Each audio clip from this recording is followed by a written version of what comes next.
अगर वाकई भगवान हर जगह है तो इस दुनिया में इतनी बुराई क्यों है और लोग इतने बुरे कर्म कैसे कर पाते हैं? यही सवाल है ना आपका।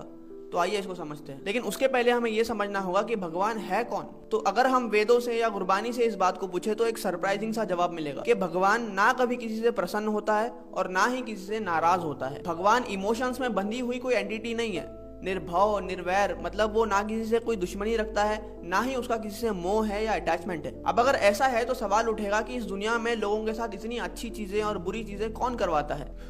तो यूं समझिए कि भगवान ने इस डेवलपमेंट में, जिसे हम संसार कहते हैं, और उसके भी छोटे से कण बराबर की हमारी दुनिया में एक कोड की प्रोग्रामिंग फिट कर दी है। मतलब एक नियम लागू कर दिया है, जिसे ऋग्वेद में कहते हैं रतः और गुरबानी इसे कहती है हुक्म। और नियम यह है कि इस दुनिया का हर जीव, चाहे वो कोई आम इंसान हो, कोई महापुरुष हो या कोई अवतार ही क्यों ना हो, जो भी इस दुनिया में जन्म लेगा उसका एक इनविजिबल अकाउंट होगा, जिसे गुरबानी की टर्म्स में कर्म लेखा कहा जाता है। जिसके तहत हर एक्शन जो आपकी सोल इस बॉडी के थ्रू करती है वो दो पार्ट्स में डिवाइड होता है, सुकृत या कुकृत, यानी कि अच्छा कर्म या बुरा कर्म। क्योंकि भगवान ने हर इंसान को अपने कर्म डिसाइड करने की पूरी छूट दे रखी है, इसीलिए हम इस भूमि को कर्म भूमि कहते हैं। और यही कर्मों का ट्रांजैक्शन है जो हर समय हर कोई हर जगह पे कर रहा है, बिना ये जाने कि हर अच्छा और बुरा फैसला जो आप कर रहे हो वो घूम के किसी ना किसी दिन आप पे ही आएगा। इसी को गुरबानी कहती है, मंदा चंगा आपना आपे ही कीता पावना। लेकिन जैसे हमने पहले बात करी थी, ये कर्मों का अकाउंट आपकी बॉडी से अटैच नहीं है, आपकी सोल से अटैच है। तो इसलिए उसे संचित कर्म कहते हैं, यानी कि बैलेंस कर्म। और उसके अकॉर्डिंग जो लाइफ आप जीते हो, जो अच्छा या बुरा आपके साथ हो रहा है, वो है आपका प्रारब्ध कर्म। और जब तक आप अच्छे या बुरे कर्म करते रहोगे, ये ट्रांजैक्शन चलता रहेगा।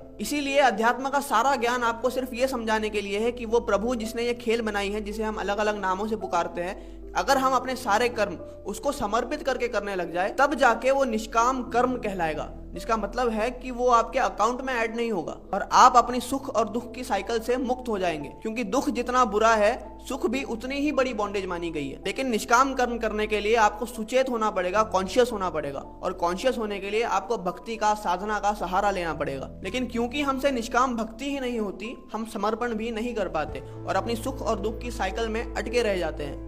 इसी को भगवान की माया कहा जाता है।